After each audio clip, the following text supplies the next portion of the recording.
How's it going, folks? Well, today we're talking Little Macs, Mini Macs, and we got three of them here. So let's go ahead and check the statistics out, and I'll post the website where I get the statistics from for these saws in the description below, and you guys can check it out for yourself. And there's quite a bit on there, more than what I'm going to tell you here, but I'm just going to give you the basic rundown as to some of the similarities and differences between these saws.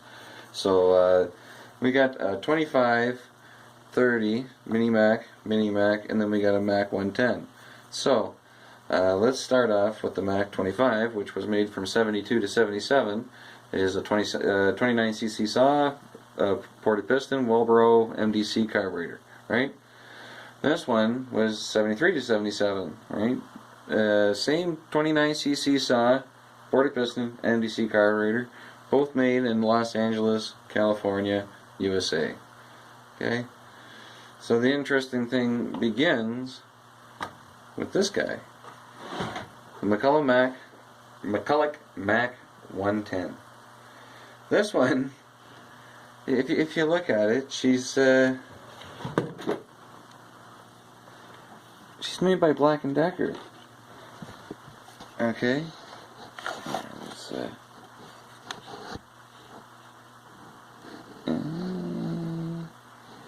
don't know if I can get that to focus on it. There we are. This one was made in Brockville, Ontario, which was, I thought, very intriguing, by Black & Decker. And I didn't know that Black & Decker made a gas saw motor or anything. And I can't seem to find much about it, so if anybody knows more about it than I can find, then go ahead and lead me to it. But anyways, let's go ahead and this one, I guess, was made when these two were discontinued, because the date on this one is 77 to 83, and the early model ones apparently were a 34cc motor, and the late models were a 32cc motor. They ported piston, Walbro MDC carburetor. It's just it's a bigger motor made in Canada. I mean, I guess that's what happens in Canada. We tend to do things a little bit stronger. I mean, well, at least when you talk about our beer, anyways. And I think out of the three, this is going to be the one that I really want to get going. Even though I was shining this one up because I really like the bar on it, but I'm sure that's interchangeable. And I mean, we could get this one going. All that's wrong with it is there's a stud broken off into the manifold here, and that can be drilled out, and we can put in the next size up bolt. I mean, it's funny enough, I had to do that to my Ford 9N this summer, and I was so tickled by that thing. I love having it apart. It was just like a Briggs & Stratton motor times 4. But anyways, I got it all cleaned up and put it back together, and I realized that why the head gasket was gone in it. I guess the last guy before me or something happened, and then bolts got stripped, so I had to drill out 2 of the head bolts and put the next size up. And I mean, maybe we'll do a cold start in that thing. It's been sitting under the snow. I've been actually using my case to do the driveway, and that thing could use a little fire up. So anyways, or maybe I'll just fire some stabilizer and call it a day. We'll get her back in the spring, but I'm sure she'll fire up, even though how grumpy it may be, the whole thing from the 40s. But it's a good little tractor anyways. I forget where I was going with it. Oh yeah, I tapped in bolts, and it's pretty cool. So we can do it, but at a smaller scale here. Anyways, I think today we're going to focus on this one, the Canadian bugger, which is really cool. Like I said, it says made in Brockville, Canada, Ontario, which is not too far from here. This is Ontario, where you're seeing this video filmed, and it's got this neat little.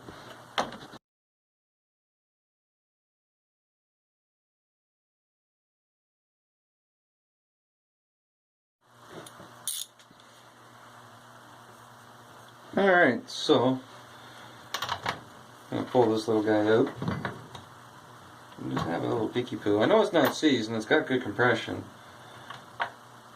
I just want to have a little. Oh, it's actually wet. Hopefully not from water.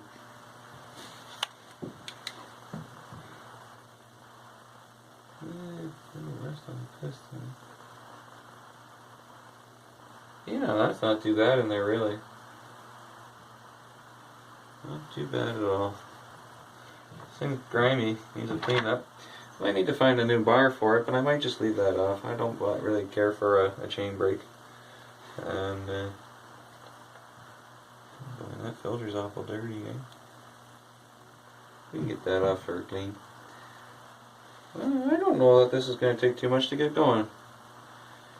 Guy I got this from was a pretty cool dude, and he took care of his stuff. You know, actually I got a couple of tractors out there from him too. And I'll likely be back up there to get more stuff from him because I don't know, we really get along. He's a pretty cool dude, and I like his old stuff. And well, I'm gonna get this spark plug back in and some petrol in this sucker. Oh wait, well, you know what? Let's check for spark. Spark. Let's not get ahead of myself.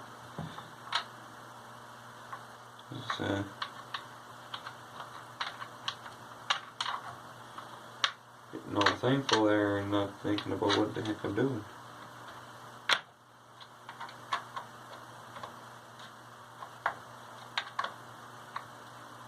You bugger. That's all covered in grime. That's the thing about these grimy old saws. You never know what to find. I don't know what the kill switch is even on. Oh, oops. I'm not right off. Alright.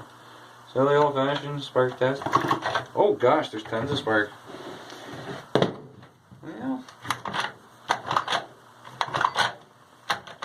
don't know if I'd be surprised if this fires right up. Recoil's gonna need a bit of work. But they tend to when they sit like that. I don't know, it's sitting too damn much. Jeez. Sitting somewhere anyway.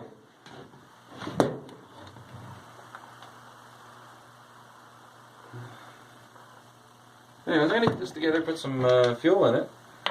Oh, let's see where it'll go. Well, why not? Some McCulloch should. Let's top her up with some of the finest.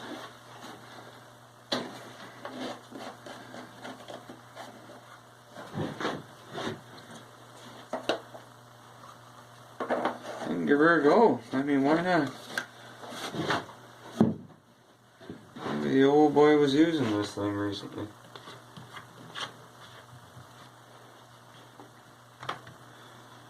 That surprised me too much. This recoil's right dick though. Huh.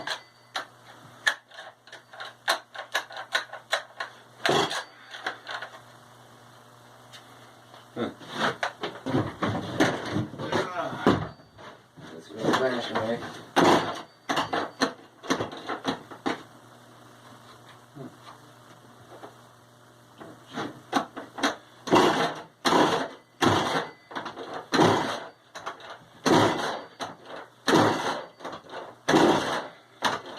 I think that was a fart there.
Almost there.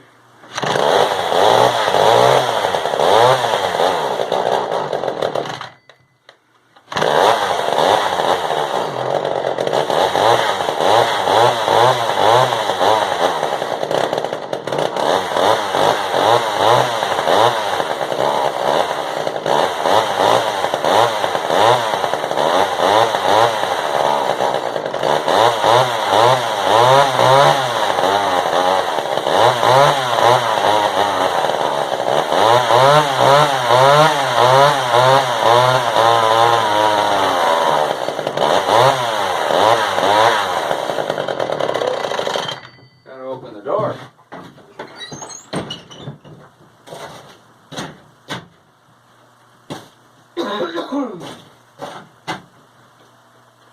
Well, she's a little gunned up, but I think she'll go.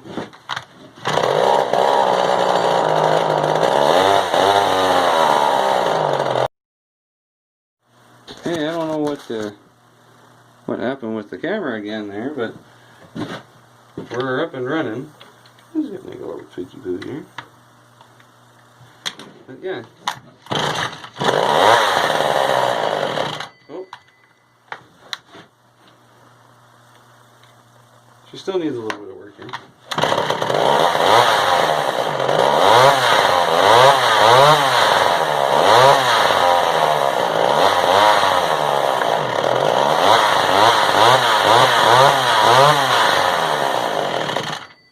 Yeah, so what I'm going to do is I'm going to clean this guy up there, and I'll get the bar off of it. We'll put her on a higher rev and whatnot, clear itself out, and but we'll likely do all that tomorrow. As you can see, it's dark out, and I don't want to piss the neighbors off. So we'll get back at this tomorrow. But look at that, she's pretty much there. Just needs a good cleaning and then a good run. So I'm excited for that. Black & Decker McCulloch. Well, we'll see you tomorrow. Well, there you have it. I just had to do a bit of carb tweaking to this one, but having it sit with the fresh fuel in the carburetor overnight must have moistened up that diaphragm enough for it to come back, because look at her, she's doing the Mexican jumping bean, and she's cutting wood and everything else. So, yeah, this one's going to get a bit of a makeover, get her nice and clean. I might put that other recoil on it if it'll fit. And I'll make this thing look pretty, and there's another Canadian saw back to life. You know, that's what I kind of live for around here. But at any rate, there she is. So that's another tip for you guys. You don't necessarily need to run and go get a carb kit if she doesn't go right away. Let it sit overnight, and sometimes that gas will bring that diaphragm back, just a little bit of moisture. You're going to do more harm to it if you keep on tugging away on it while it's dry, because then you'll likely blow the bugger out. And then you give it a little bit of nighttime sitting with that extra rich gas that you mix. And there you go, she comes back with a little bit of carb tweaking. So, there's another one. We'll catch you on the next the next saw. I don't know what I'm going to get into next. Might even dig into a Pioneer today, but I know those Echoes have been sitting and waiting for me, so maybe that's what we'll get into. But at any rate, I got a bit of cleaning up to do and a few more livestock chores. Anyways, till next time.